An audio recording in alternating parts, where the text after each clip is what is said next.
Should we get started? Yeah. It gives me great pleasure to introduce Leonardo Bonetti. Leonardo has done a lot of, I think, groundbreaking work really in understanding how the brain encodes and recognizes simple sequences. And I think one of the great things about Leonardo's work is how he uses music as a way of trying to work out what it is that is going on. And I think what is truly exciting in the field is that all people have used all kinds of sequences, usually visual sequences. But I think music is uniquely structured so that it gives us some insights that other things can't, really. I think the other thing that is really exciting about your work is the way that it takes mathematics. And given your background as a musician yourself, you are able to basically bring these strands together to try to basically give a formalized kind of understanding of how it is that the brain brings together all of these things.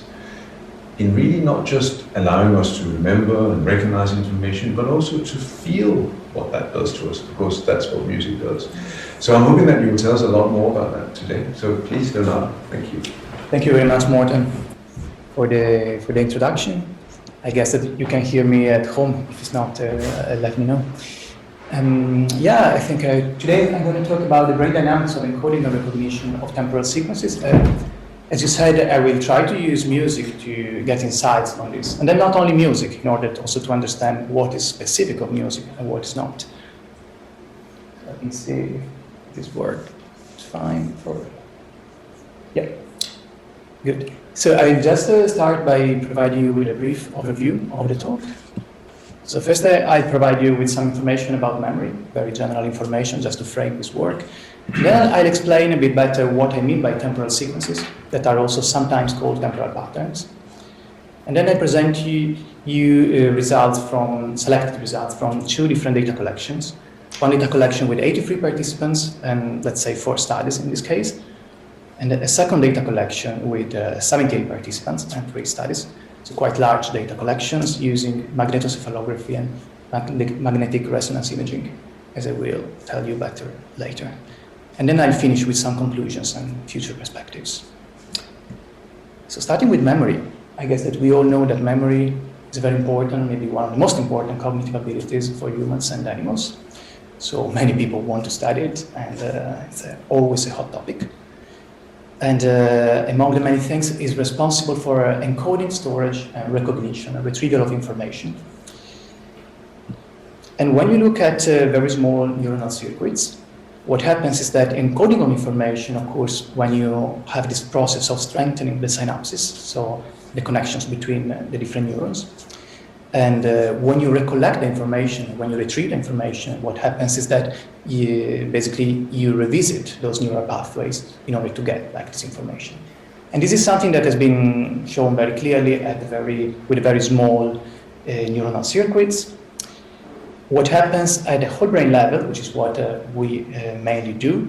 So when you look at millions of neurons that are all together, working all together and providing a signal that we can collect, we see some brain regions that are mainly active, such as prefrontal cortex, hippocampal regions, cingulate gyrus, and so forth. So there has been a lot of research on these topics, but as Morten also was mentioning before, not much is known on the whole brain mechanisms that are underlying encoding and recognition of temporal sequences. And this is what I'm going to talk about during the talk. So now let's talk about temporal sequences or patterns and what they are. So they are sequences where the meaning emerges from the combination of the single items of the sequence over time. And what is crucial is that these items are either meaningless when taken alone, or they have a different meaning. And what is also very important is that when you combine these items in different orders, you get different temporal sequences. And music is one of the best examples of this. So here you can see 3 different musical sequences. And even if you don't read music, what you can probably notice is that these tones are exactly the same, but in a different order. So for instance, the first 2 tones here are the same, and then the second tone of the first sequence is the 5th tone of the second sequence, and so forth. So exactly same kind of tones, but different orders. And the perception is quite different, as you can hear in a moment. try again.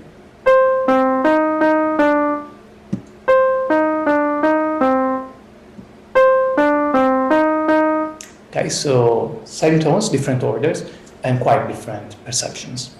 You can do something similar also in the visual domain, like that. So if you enter one dot at a time, you can get exactly the same dots with very different shapes. And you can also do something similar with numbers. Now, I'm not presenting the numbers one at a time, but I guess that you got the point. So many different kinds of temporal sequences. Today I'm going to focus mainly on music, but not only on music. And yeah, I will show you what happens, especially when we recognize this. So that leads us to the data collection 1, where we had 83 participants, quite a lot, relatively young, 28 years on average.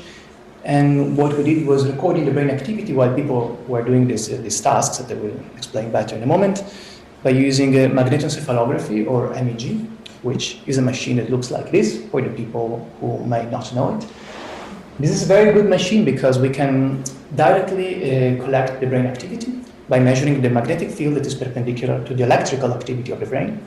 And it has excellent temporal resolution and quite good, or at least decent, spatial resolution when it is combined with a structural magnetic resonance imaging, which is instead this machine here that is, I guess, most of you should be familiar, even if you are not in the field of neuroscience.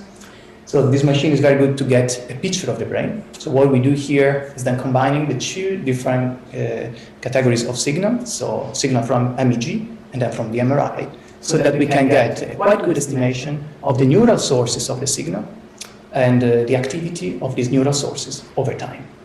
So basically we characterize the brain in space and time. And we do that especially while we do, well, some tasks, in my case at least. So the experimental design that we mainly use consists of two different parts. First, an encoding phase, where people learn something or memorize something, like music in this case, or especially music. And then a recognition phase, where people recognize some parts of the music that they memorized before, or, well, the same thing that they memorized before, and also some controls. Today I'm going to focus especially on the recognition, but I will also provide you with some remarks about the encoding. So this is study 1. The encoding phase was basically listening to the beginning of this prelude by Bach and trying to memorize it as much as possible. I played that for you just to give you a sense of how it sounded.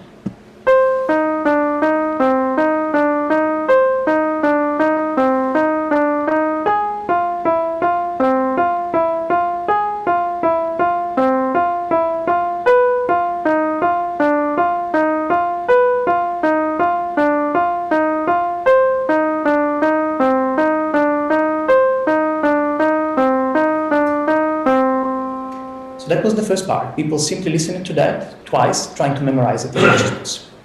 After that, we had the recognition phase, using this old-new paradigm, it's called. In this case, we extracted some excerpts, so some short melodies from the piece that you listened to before, and then we created some variations of those melodies.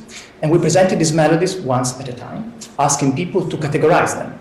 So to say either that the melody was a memorized temporal pattern or sequence, or a novel temporal pattern. Now we played for you just an example of the memorized sequence. So taken from the piece that you listened to before, or a novel one. Yeah. And what is important here to specify is that we had only one category of memorized temporal sequences, so sequences that were taken from the piece that you listened to before, and 4 different categories of the novel temporal patterns. 4 different categories because we wanted to systematically vary those sequences. So here you see basically a memorized sequence, so a sequence taken from the musical piece that we listened to before. And then we had 4 different kinds of variations. This is the first kind, where basically we kept fixed the first tone, and then we varied all the other tones, so from tone number 2. Then we had variation 2, where basically the first 2 tones were the same as in the original phase, and then we changed the other 3. And then variation 3, where we changed the last 2, and then the last variation, where we changed only the last tone, so that we could systematically see what was happening in the brain. And what is also important is that each tone lasted 350 milliseconds, which is not very fast time in music, but was very good for the brain data, as you will see later in a moment. I play for you an example of the memorized pattern first,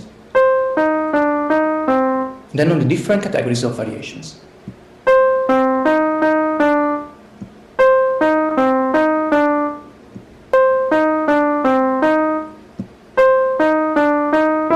So you could probably hear that some of them were quite similar to the original ones, and then suddenly they were changed, and some others were more different since the beginning.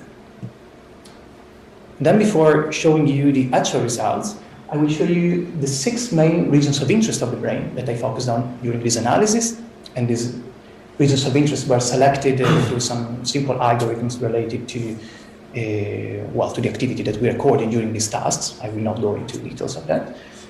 What is important is just showing you what are these regions of interest. So we have the first regions here, where basically we have, especially in the left hemisphere, hippocampal area, inferior temporal cortex here, and then insula and orbitofrontal cortex. And we had exactly the same, but in the right hemisphere. Then we got the medial singular gyrus bilaterally, this part in the center of the brain. And then we got the auditory cortex on the left hemisphere and surrounding areas. And the same for the right hemisphere. And finally, the ventromedial prefrontal cortex, or anterior part of the cingulate. So these were the 6 brain regions, quite large brain regions, where the information was actually contained during this task. And here we have finally some results.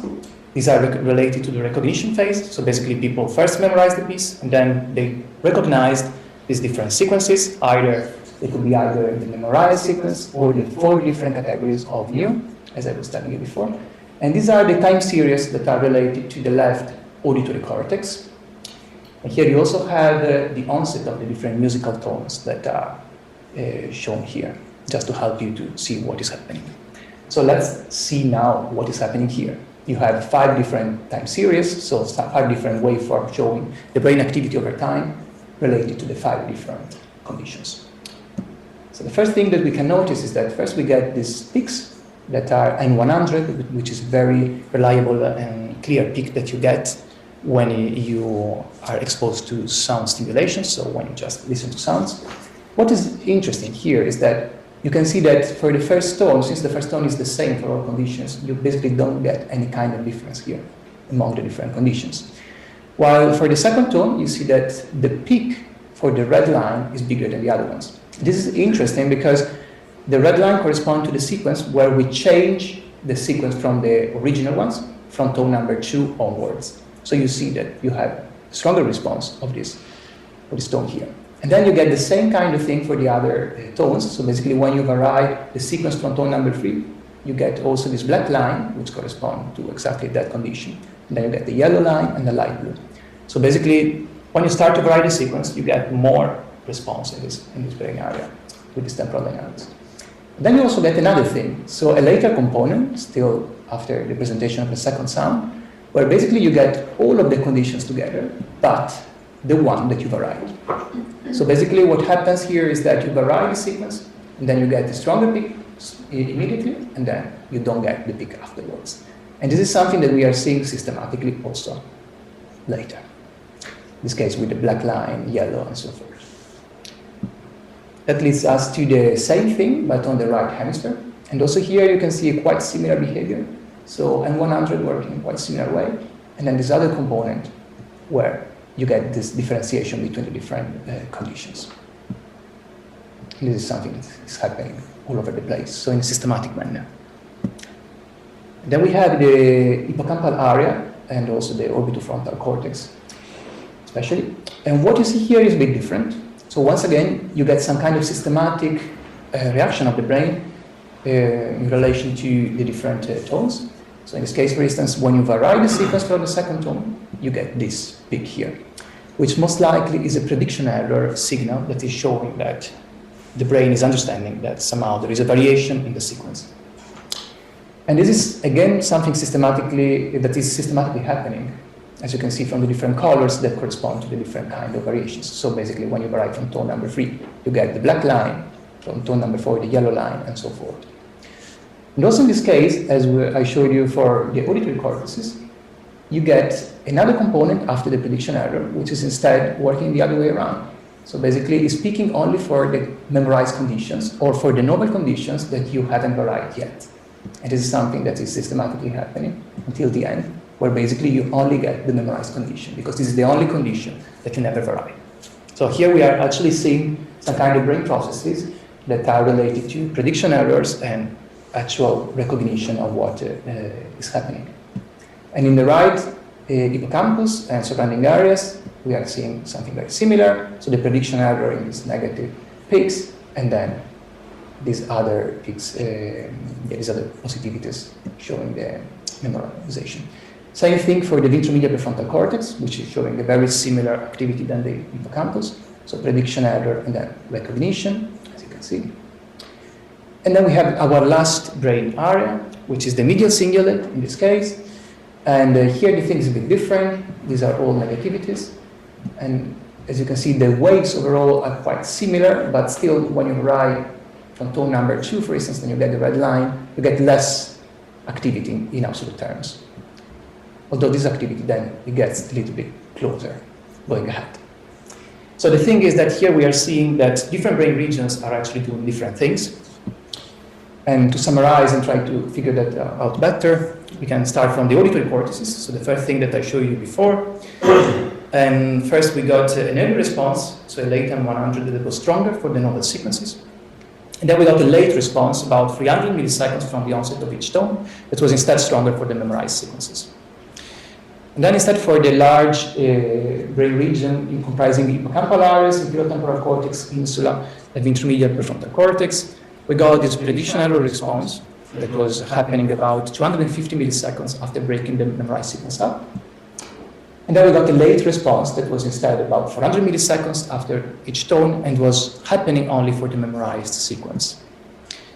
Finally, we got the medial cingulate gyrus with an even later response that was happening for each tone. So that was the first study. This is going to be probably the longest one, so don't worry. The coming 6 are going to be faster. And this leads us to study 2, which is a study where basically I did the same thing as before, but only using the first category of novel conditions. So when we varied the sequence only from tone number 2. But I used the fMRI in this case. So basically I was checking while people were doing this task, what was happening in terms of oxygenation of the brain. So in this case, I didn't get a very good temporal resolution, so I will just show you one image for the entire task, but I got a quite good spatial resolution. These are the results that I got from the memorized sequences.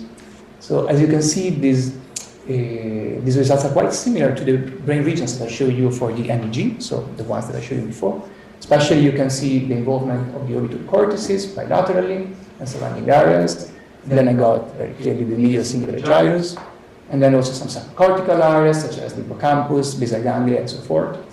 And the only thing that is not perfectly similar to the MEG, I would say, is the intermediate prefrontal cortex, which is not really present here. But we got quite strong orbitofrontal cortices and insula bilaterally, which could be the same signal that we were seeing with MEG, but just looking differently for a few artificial reasons. So that was quite good. The results were similar. What was a bit less clear, or at least a bit disappointing, I would say, is that when contrasting the two conditions, memorized versus novel sequences, you would get a red activity here if the memorized was stronger than the novel, and blue when the novel is stronger than the memorized. So you can see that we get a little bit of blue around the auditory cortices. So basically, when you recognize something new, you get more activity in the auditory cortices, which is coherent with what I showed you before. But apparently, there is no difference in the other way around, the other sense. So there are no situations where the memorized sequences were stronger than the novel, which is something that is clearly not true, because in the MEG we got it. But in the fMRI, for some reason, that didn't really happen. There are many reasons why that could happen, but yeah, it was still surprising, especially looking at other studies that found incredible results with 15 people instead of 83. So let's go to study 3. So basically, in study 3, I decided to modulate the speed of the sequences. So before, we had the encoding and the recognition with exactly the same speed. Since music can allow us to play around with time and tempo, this is what I did. So the encoding was exactly the same as before, just a musical piece by Bach. But then in the recognition, I modulated the speed of the sequences to be recognized. And I had very fast or very slow sequences, as you can see, as you can hear in a moment. That was a very fast, old, or memorized sequence. That was the same kind of sequence, but was just very much slower. And then I have two examples for the normal.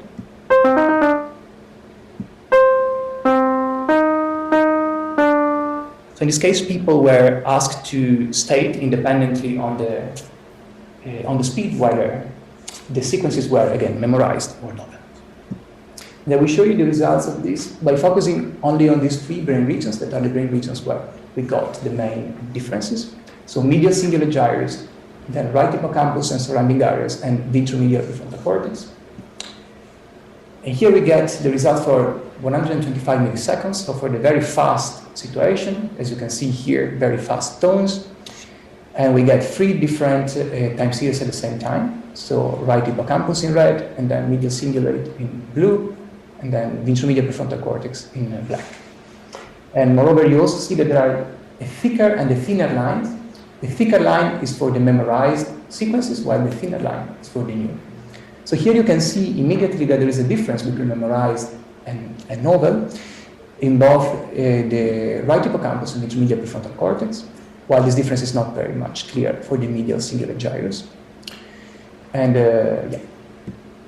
Then you get inside this plot, that is a plot for the 650 milliseconds, so when the sequences were quite slow. And in this case, you see another interesting thing, that basically the blue line, so the medial cingulate, is showing a very slow response for each of the tones, while when you look at the black or the red lines, that I will show you better also later, you see that you don't get a very slow response like these ones, but it's definitely a sharper response. This is just the reference that you can see for 350 milliseconds, which is exactly what I showed you before. So you can see that basically this is in between the two cases. So here you get this very slow wave that is most likely the summation of different responses of the medial cingulate gyrus to the different tones. But in this case, you get a very slow response. In this case, a response that is in between. But overall, there is quite consistency. There is some consistency between these different plots. The same thing when you have 250 milliseconds. This is data from a previous data collection that we did a couple of years ago, actually 3-4 years ago now. Again, something quite similar. So what we are seeing here is that the speed modulates the brain responses, especially in the medial singular gyrus. So as you can see here, you get this kind of frequency. Here it looks much slower, while here it's definitely faster. And this is not completely true for right hippocampus and ventromedial prefrontal cortex, where we get these peaks that are overall more consistent due to that. Then we get to study 4, where instead of having an encoding of the full musical piece, as it was before, we got an encoding of only one short sequence, which is this one, that I will play for you in a moment. So basically people in this case just listened to this sequence several times, so the task was way easier than before. And then they did exactly the same kind of recognition task that they did before. What we got here was this kind of situation. So you get again the medial cingulate, which is showing something similar to what I showed before, so approximately one peak after each tone. And then you got something quite different for the ventromedial prefrontal cortex and the right hippocampus. So you see there are only 2 peaks after tone 2 and 3. The reason why that is happening is probably because the task was much easier. And so basically the brain was doing something only after, for the first 3 tones. And what is important here is that the medial cingulate is answering at any time. So that looks like that is not something related to an actual evaluation of the music to make the task, but it could be something more related to just music processing.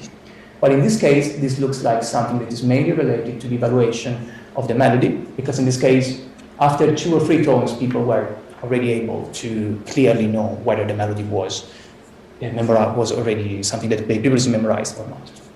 So this is a very important thing to dissociate brain regions and their activity, so to understand what is actually being done by different brain regions.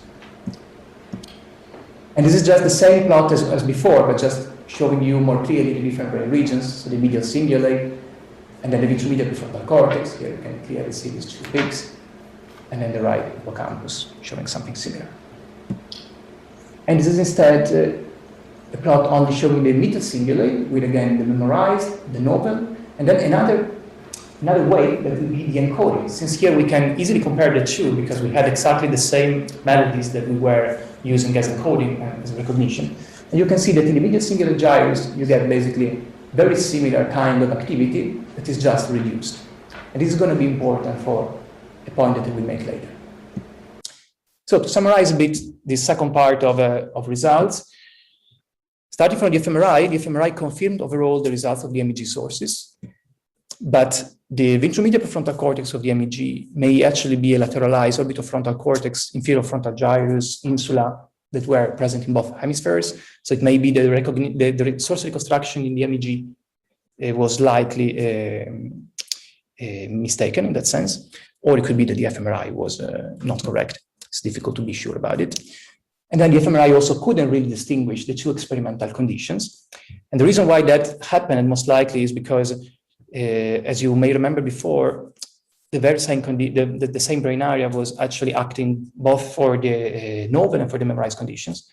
But in one case, you get prediction errors, and then in the other case, you got some kind of recognition wave of recognition response.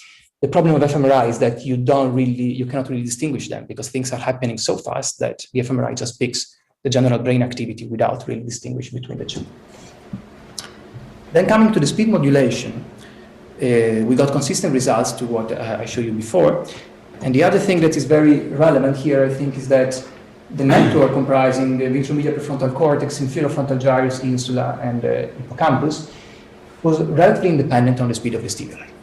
And I will show you that better also in another slide. But it was quite independent on the speed, so it was probably an independent brain rhythm of about 1-2 hertz.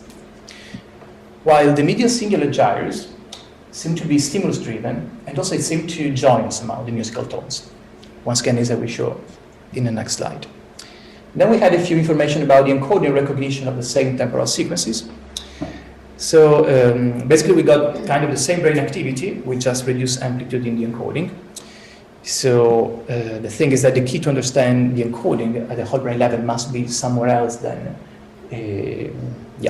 here, maybe in the replay or something else. About that, we also recently published a study on neuroimage showing that the functional connectivity was more right lateralized during music encoding, so that could also be related to encoding of sequences, but it's difficult to know at the moment.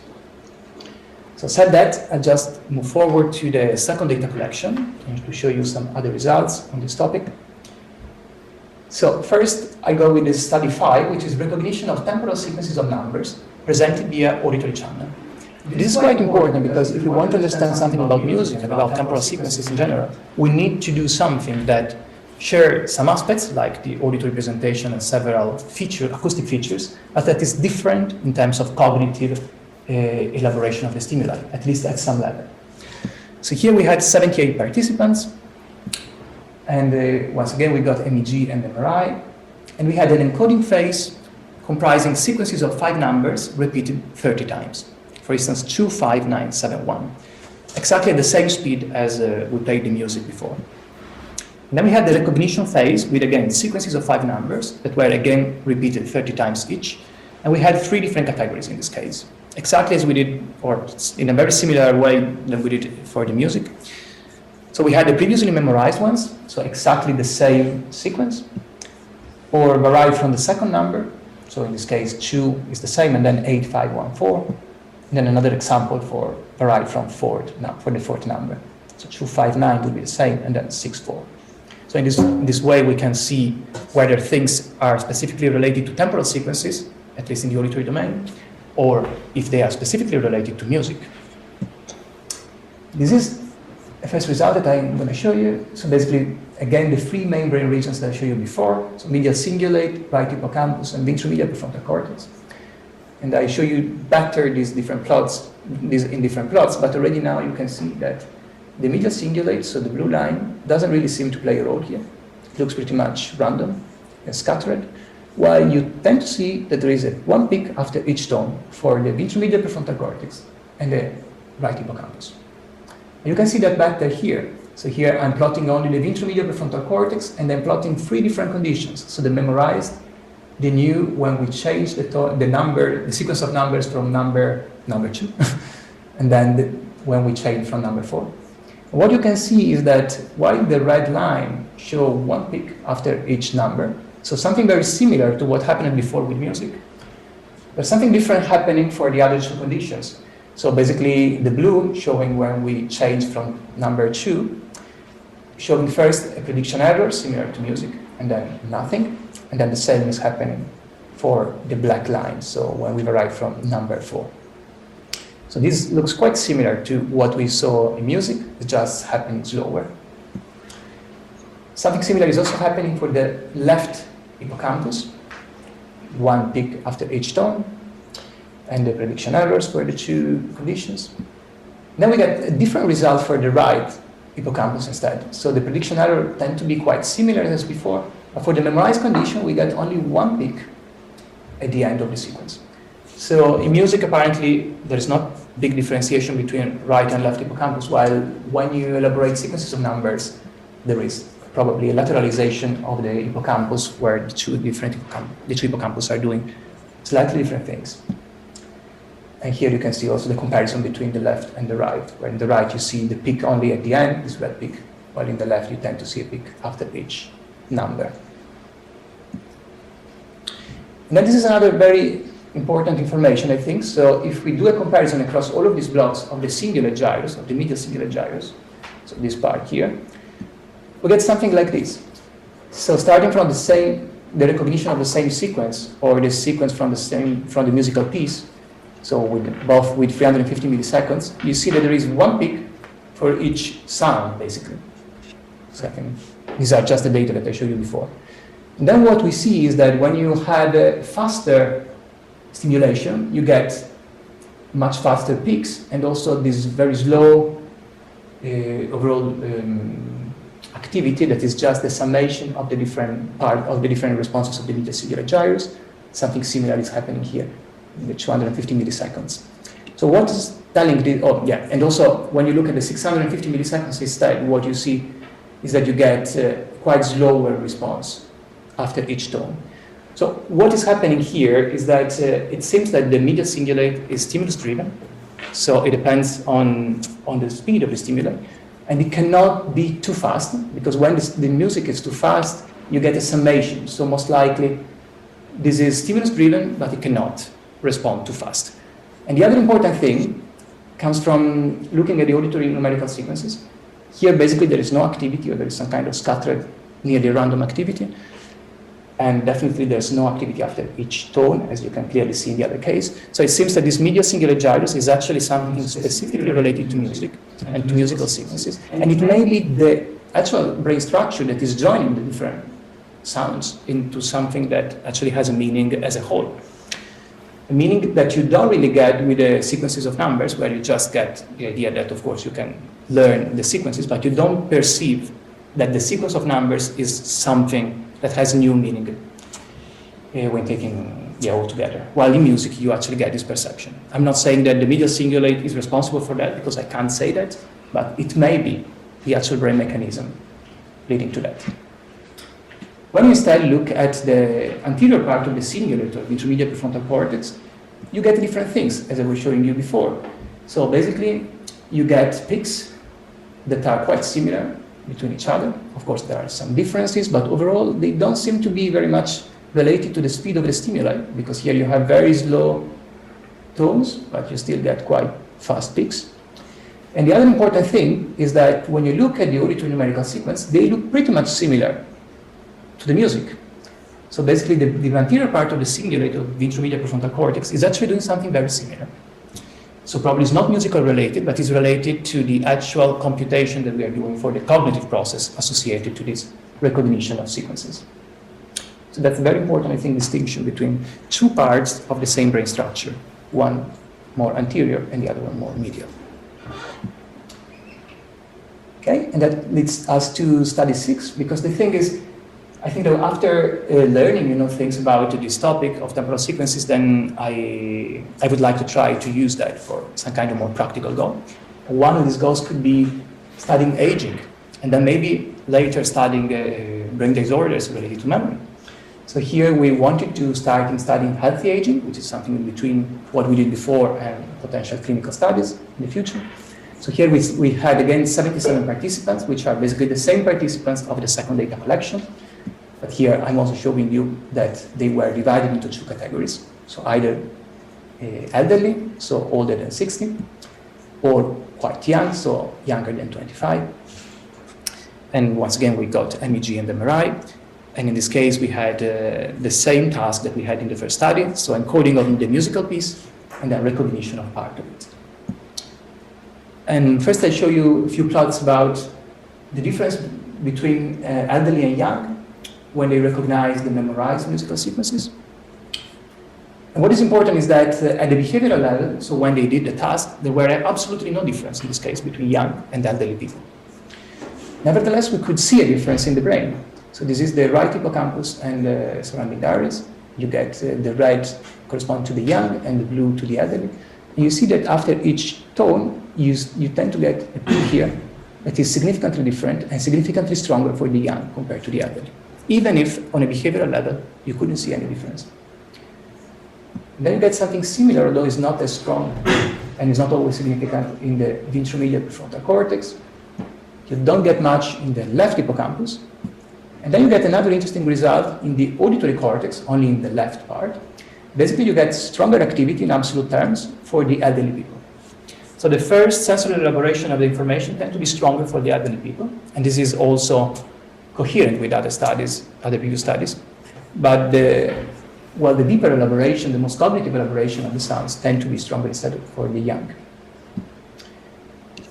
Then we can see what happens when you vary the sequence after the second tone. In this case, we got a small difference between young and elderly also in the behavioral level, and the youngs were a bit better.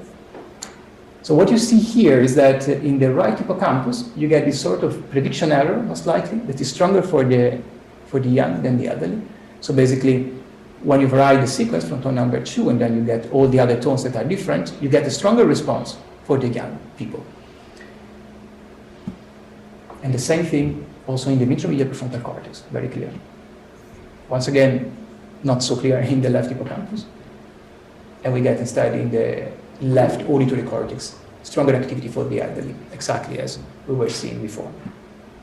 Finally, when we vary the sequence after the tone number 4, we get this kind of results. So you get very stronger prediction error signal here after the tone number 4 for the young compared to the elderly. And this is very clear in the right hippocampus and the ventromedial prefrontal cortex, and in this case, even in the left hippocampus. While you tend to get stronger activity for the elderly, once again, in the left auditory cortex.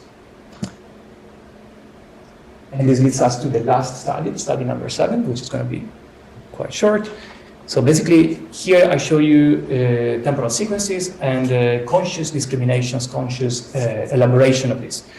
But another thing that is very interesting to study is the automatic discrimination of deviants inserted in these temporal sequences and see how they change for elderly and young people. So we use here a paradigm that uses both global standards and deviants and local standards and deviants.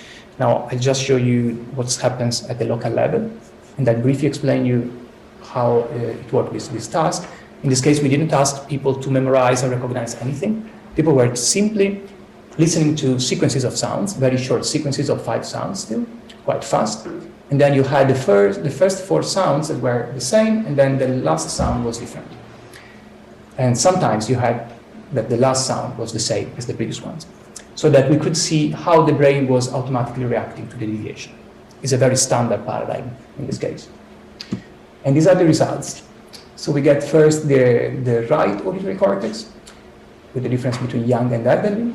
You don't see a very strong difference in this case, while you got a very clear difference in the left auditory cortex.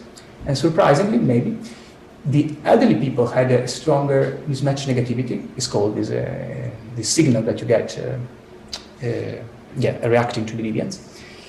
So basically, when people listened to the deviation from the sequence, there was a stronger activity here in the left auditory cortex and also in the medial cingulate gyrus for the elderly people.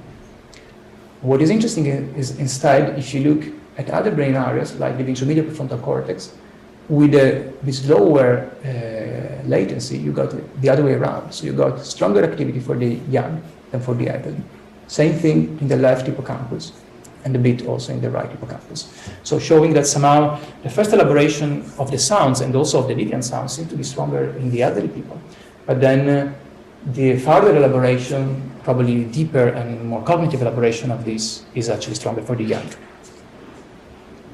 So to summarize these last results, talking about the auditory sequence of numbers, we got the medial cingulate that doesn't seem to play any role, so it may only be music related. And then instead we got a very similar activity in the ventromedial prefrontal cortex and the hippocampus. This was just a bit slower. And then the right hippocampus was mainly peaking at the end of the sequence, while the left hippocampus was peaking after each number of the sequence. And then when comparing young versus elderly, as I was showing, we got a stronger activity in the right hippocampus and ventromedial prefrontal cortex, even when there was no behavioral difference in the performance of the people. While the prediction error was much stronger overall for the young compared to the elderly people in the novel sequences. And in this case, we got a slight difference in behavioral performance. Finally, getting to the MMN, so the mismatch negativity, once again we got higher order areas such as the hippocampus and ventromedial prefrontal cortex showing a stronger response for the young, while the auditory cortex was stronger for the elderly. So said that, we have future perspectives that we are considering to investigate. So one thing is building generative models to try to reproduce and test also the causality between the time series and these brain regions. And then we want to expand and vary our experimental design, partially doing something that I already mentioned it, like changing complexity and length of the stimuli and studying also visual elements or visual sequences. That is something that I also did, getting different results that I decided not to show you today. And then also combining different modalities. So here I show you MEG and a bit of fMRI. We also have a plan to get intracranial EEG data, which is very important. Hopefully we will try to get other information and try to get a comprehensive picture of this phenomenon. Then the other thing that is very relevant to me is trying to test different populations by using this kind of paradigms that we kind of built in these years. And so hopefully we can use them to try to answer other questions. Like for instance, we can try to figure out if they can tell us something about dementia, possibly using longitudinal designs. Also because here the point is that we saw differences even when there were no differences in the behavioral performance. So the hope is that the brain can signal something before dementia happens. And if that is true, maybe we can use these paradigms to actually do something useful. Finally, I'll just thank some people. So Morten, Peter, and Elvira for the guidance in this year, especially Morten for also hosting these very nice seminars. And then Dimitrios and David, and my students that provided a very important help during the data collection, so especially Gemma Francesco, who did also the first data collection, and then Emma, Matthias, Orla, and Julia. Then Helentina, who from Denmark helped with a lot of administrative issues all the time, and then everybody here in Oxford and in Aarhus. And finally, also I have to thank the Casbet Foundation for the grant that I received and that is allowing me to do this research. And then Linacre College, Sempre, and Society, and the Danish National Research Foundation, and everybody else who provided some support for this research. Thank you.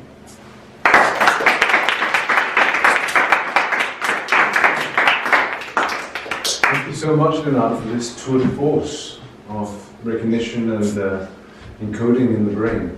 I'm sure there are lots of questions. I certainly have some questions, but maybe if there's somebody here who would like to ask something. Perhaps I could start then. So I think one of the things you've very clearly delineated is how it is that the brain engages differently when it's first decoding things and when it's recognizing things. Now we are center of flourishing, So one of the things that we've discussed in the past is what is it that makes something memorable? I mean, you've taken the Bach example and then you've made created variations of the Bach. And of course, Bach could have made any of the other ones. They follow the same logic, they follow the same rule, they have the same amount of information, and yet there's something about how it is that he's constructed those sequences that seems right. And it seems right not just to us, but for generations of musicians, yes? Do you think that your work might at some point allow us to get an insight into what it is that makes melodies, that make music memorable, perhaps even meaningful? Yeah, well, I think that with the data that we have now, we can already get information about what is happening in the brain when something is memorable. Because when something is memorable, then we get a lot of activities in these brain regions, and now we know which brain regions and how that is happening.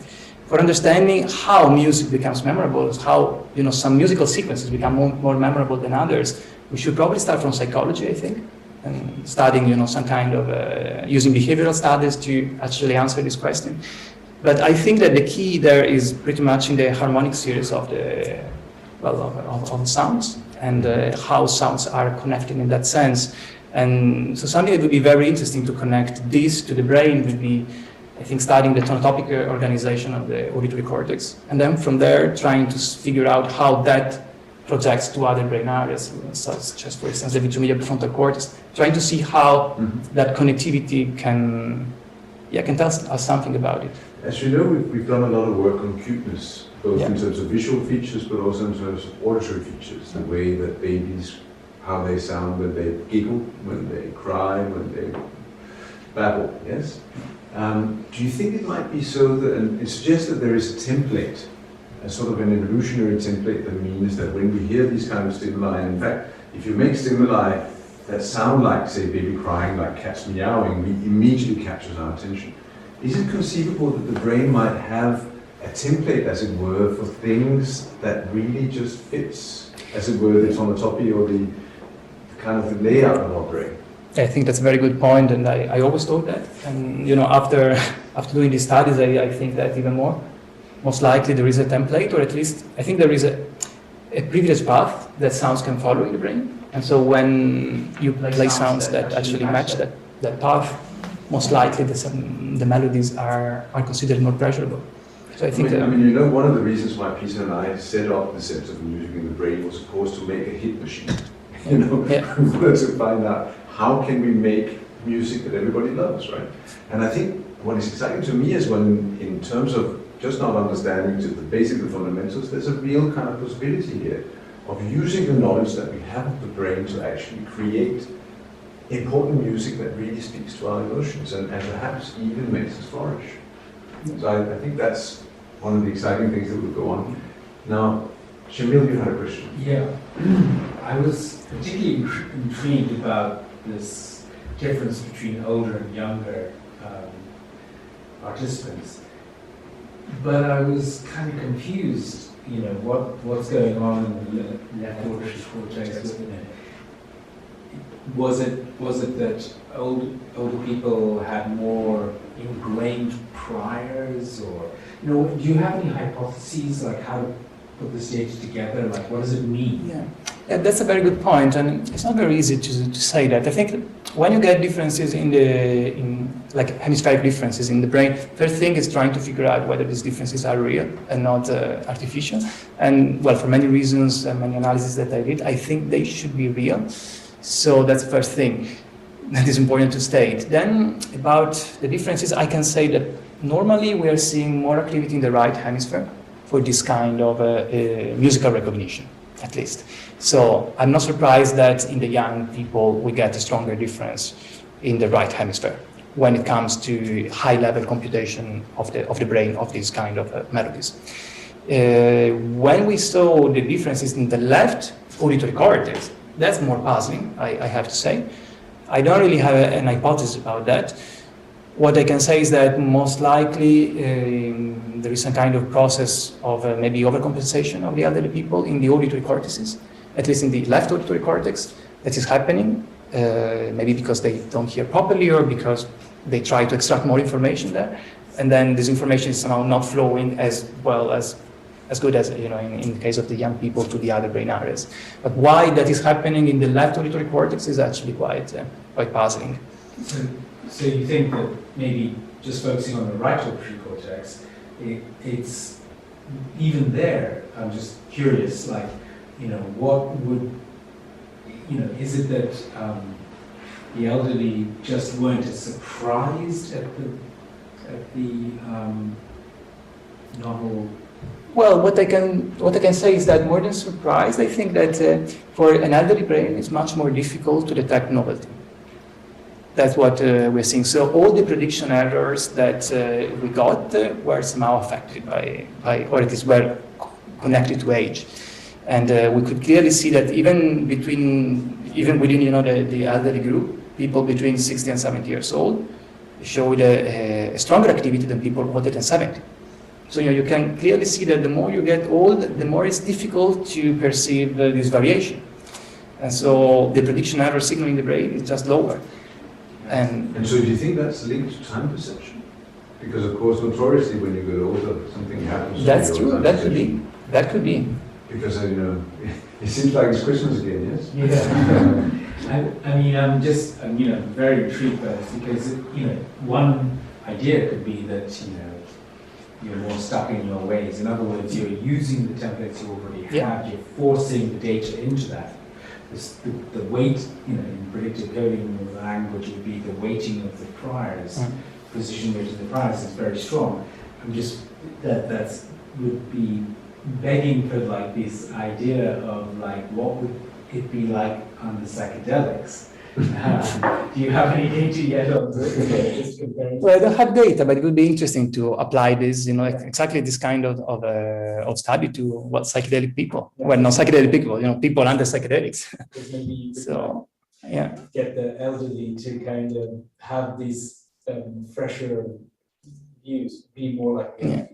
Yeah, I wouldn't really know what would happen in terms of prediction error in this specific case, under psychedelics, but that would be interesting to do. And I think we also have a question online for Fernando. Can we hear you, Fernando? Yep. Hello. Can you hear me? Yeah, a bit. Should I scream or should I get a microphone? Can you hear me? Yeah, I can. Maybe you can turn the sound up a little. Can you? Yeah, because it doesn't seem to be possible to change more than that. Yep. Anyway, you can go ahead. So do you remember the curves that you have when you make the notes to be closer or further away? And if the notes were very close, you had a sort of a one single curve, and if they were more separated, you get little bumps. Let me just look for that. Yeah. Sorry. Well, he was mentioning the situation where. I haven't reached the question yet. Yeah. Okay. I'll just go to the slide that he was mentioning. That was basically, I guess, this was. Just a second again. Okay. Can you see the screen? Yep. Okay. So was this one? Yeah. So I was wondering, could it be that when the notes are so close to each other, the brain is perceiving one object instead of four objects, and then you have one bump per object, and then you have a transition between perceiving four things to perceive only one? Okay, so he's asking basically if it's possible that when the tones are very close to each other, the brain perceives them as just one object instead of all of them, and that may be the reason why we get this kind of thing. Well, I cannot really answer for sure, but I don't think that is what is happening, because here what we are seeing, or it is what it looks to me, is that this is pretty much a wave that is happening when you sum up the individual responses to the single tones. Otherwise, I wouldn't expect to see something so so slow, but also so much stronger in amplitude that, like in this case, for instance, or in this other case. Have you tried picking the waves from the very left and adding them, numerically, to see if you can reproduce the shape in the third? Well, I haven't tried that, and that could be a good idea. I agree.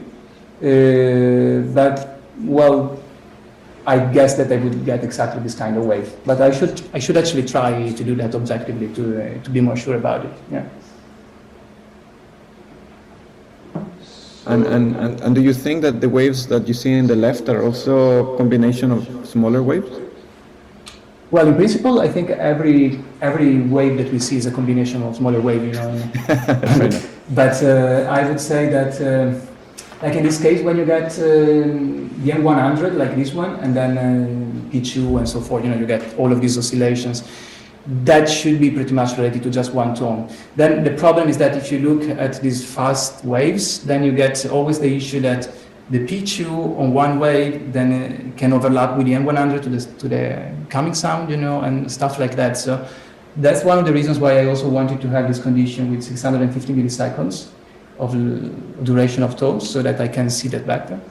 And looking now here is a bit difficult to see that, but looking only at the frequency like 4 Hertz, so related mainly to this M100 and P2 and so forth, I was seeing that you get this kind, you can see here a little bit, you get this kind of configuration. So P50 and 100 P2 for each tone, and that's pretty much the response of a single tone, I would say.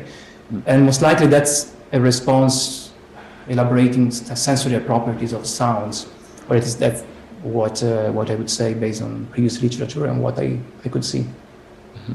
And there is nothing in the, because I think from your data you have data where the melody make more sense as a unit versus another permutation where it is more like a bunch of notes, and you don't see differences like that, right? Yeah, well, that's a good question. When I use also some models to determine entropy and information content related to music, exactly for trying to understand that. I didn't really see much relationship between that and the brain data.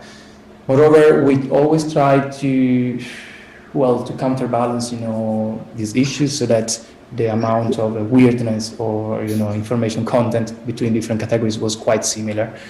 But even when it was different, because it was impossible to have it completely, similar, I didn't really see any relationship with the brain data.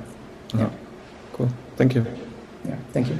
I think we also have a question from Jakub, and then we have one here, and then I can see that we have one more as well from Sebastian. Please go on, Jakub. Are you there? Okay, we'll take one from the room now instead. Please. Thank you for the talk. I have a very probably banal question about the musical sequence you chose and the variations you made. I noticed that you chose a Bach prelude which has notes of all the same durations. You don't have any rhythmical patterns like alternations of in durations, like longer notes and shorter. Is this a thing that you did on purpose?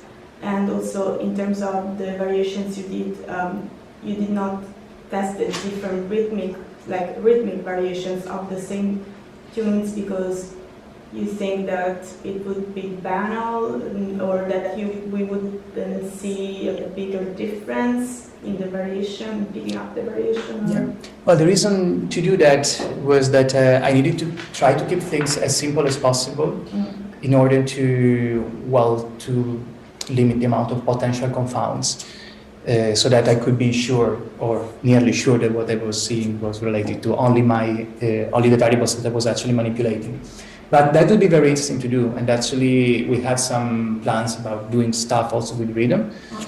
To see how things change in that sense. So I would expect to see very similar results, especially in the brain areas that are related to recognition of sequences, so memory for sequences. But what would be very interesting would be seeing what happens in the medial cingulate, because if it's true that the medial cingulate is somehow connecting the different tones, that should be true also when you vary the rhythm. So instead of getting something like this, you would get maybe a very slow wave connected to sounds that are very much far apart, and then a very short wave connected sounds that are instead very much closer. So that's actually quite relevant, and I hope to be able to do that as soon as possible, because it would be a more conclusive proof that the medial cingulate is actually playing an important part in creating the experience of music. which is, I think, actually quite central for. Also, I mean, I'm thinking in terms of unsymmetric metrics. So they have these metrical patterns which were hypomnemonic, and they were probably always more or less the same sound, like recitativo. So it would be interesting to see what happens with the same sound and rhythmic variations. Yeah, I agree, and I think that once again, most likely we will see something quite similar with like some parts of this of the brain will be related to specifically to the speed of the stimuli, and some others will be independent of that. But yeah, we should do that. Thank you. Okay, so we have Sebastian online. Sebastian, you have a question? Yes, hello. I'll ask the same question. Can you hear me? Yes, we can hear you. Right. So that was not my question. Okay. I have two questions. Depending on how long the first one takes, maybe I'll skip the second. The first one is related to the areas in the brain that you select for observation in order to create the curves you show. So basically, you can call it a window function on whichever term you pick for it. How do you define those regions? Are those the same for every participant? And the reason why I asked the question is sort of a beginner question for me, because I'm not from your field. Are there regions in everyone's brain, the localized regions, the same? So basically, can you expect that if we listen to the same tune, will the same region in our brain light up, or might mine be 5 centimeters behind yours? Yeah, that's very important. That's a very important question, and I didn't go into details there, for time constraints. But so first, I would say that they are the same for all the participants, and they were selected by first doing the whole brain analysis after aggregating all the participants together. And after I did that, I isolated the main peaks of the brain activity in response to these different sounds, and then I thresholded basically the brain boxes that were highly significant in terms of response to the different sounds. And when thresholding the brain boxes that would be the minimum source regions that we can get, I basically just took the different brain regions that were answering to the different tones. But what is important to say is that I also tried with different brain regions that were similar, but slightly different to that, and you always get a very similar result. And I also worked with, because I think that's actually a very important part, before going ahead with all of the other things. So I also tried with different algorithms, always taking a few parameters from the brain activity, like main peaks or covariance or latency, and then doing many different things. You can do PCA on that. I work a lot with k-means clustering to clusterize different parts of the brain together and get these big regions of interest.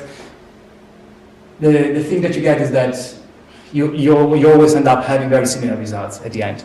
So that's not a big deal.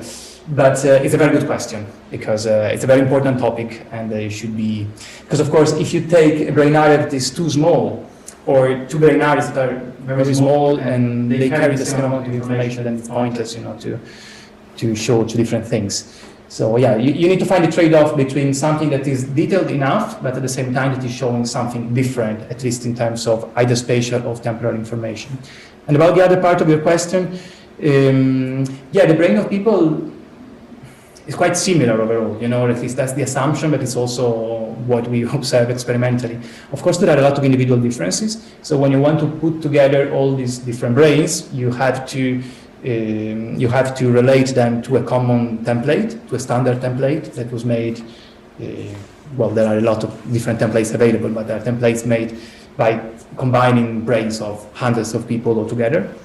And then you get a prototypical standard brain, and then you just use the coordinates in native space of each different person, and then you convert the coordinates into this standard space, and then you do all of your analysis in this new standard space. And normally you get quite similar things between different people. And if you don't, then it's a big problem. Wonderful. Very impressive results for them to also be that solid. I'll ask my other questions over lunch at some point. Okay. Thank you. That's fine. Thank you. Okay, so I think, Jakub, you had a question as well? Yes, I do. Hey, Leonardo, Hey. thank you for the talk.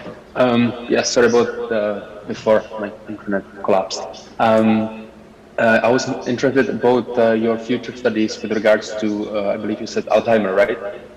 Or dementia Alzheimer, and what your assumptions on the on how this paradigm could help in predicting the onset of Alzheimer. Because my understanding is that, if I understand correctly, is that the predictors that we currently know from neuroimaging, say, on the amyloid beta and tau protein kick in first, and they're as good predictors of the potential onset of Alzheimer in the future, and then the cognitive decline trajectories kind of kick in. So could this approach of yours help in between, though, in that window where we know that, say, patients are amyloid positive, in other words, that there is an increased risk of developing Alzheimer, but yet they don't show any cognitive decline. So could this, for example, start to show or could help to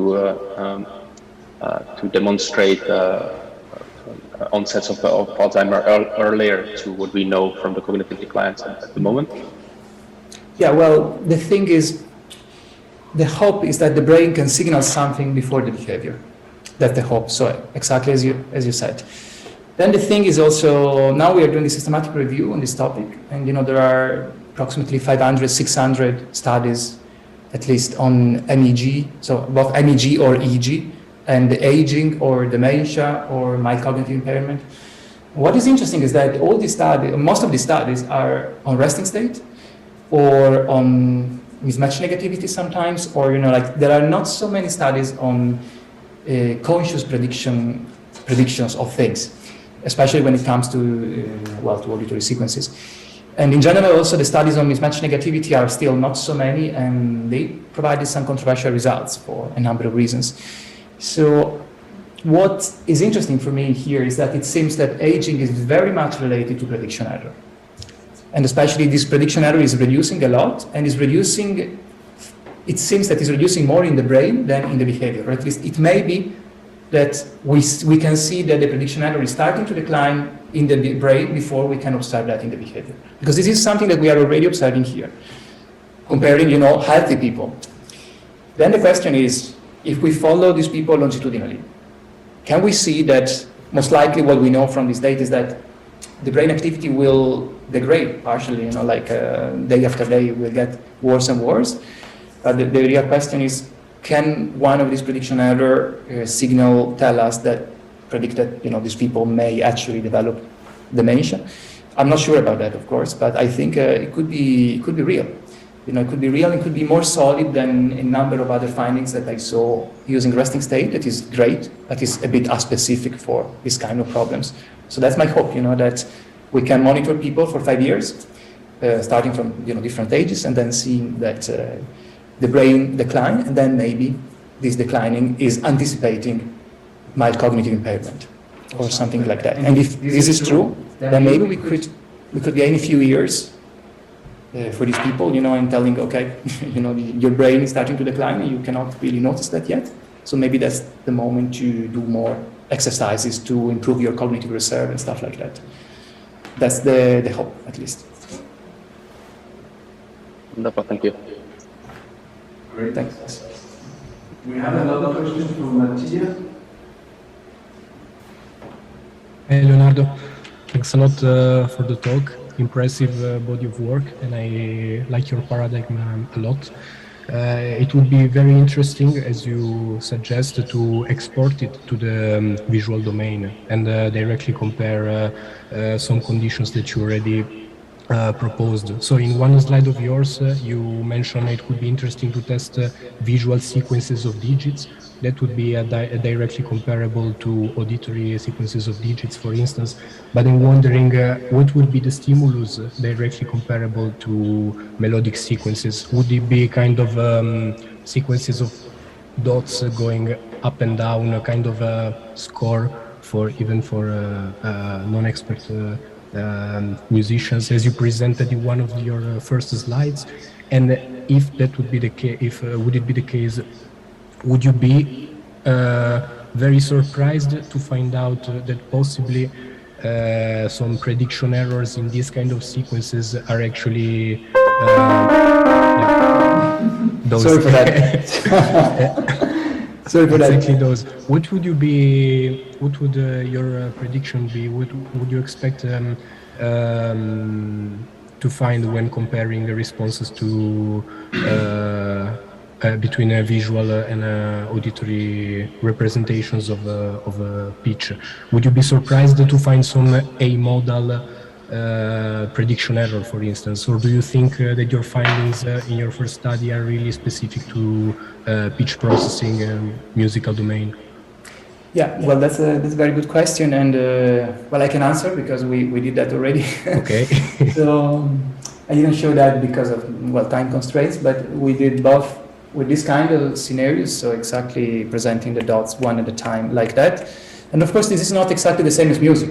I'm not claiming that this is the same as music, but it's decently similar because we presented the dots with exactly the same dynamics, temporal dynamics, of music. So we could kind of compare things. And then we also did another thing that is better for comparison across modalities, which is presenting the visual numbers, the visual sequences of numbers, one number at a time with exactly the same dynamic, the same timing, of the auditory thing. And we got some similar results across, numbers and dots. And what is interesting is that, yes, we get a prediction error response that is similar to the one in the auditory domain, but is slower, which was also surprising. And it's not exactly the same, but I want to analyze that a bit better before providing conclusive statements about that. But the other thing that is interesting is that there doesn't seem to be a response after each number or after each dot, as we could see clearly in the music or in the auditory sequence of numbers.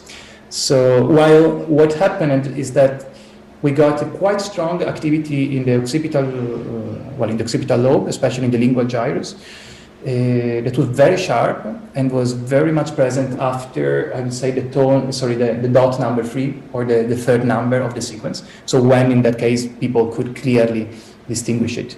In one case was after the third dot, in the other case after the fourth number. So when people were able to actually make the recognition. So it seems that there are similarities between the different modalities, but there are also quite clear differences. And the other thing is that the medial cingulate doesn't play any role in the visual, apparently. There is something in the posterior part of the cingulate or postcentral gyrus maybe, but so there are quite a lot of differences, and it's quite interesting, I think, to compare these different modalities and see that. Agree. Thanks a lot. Thanks. Great.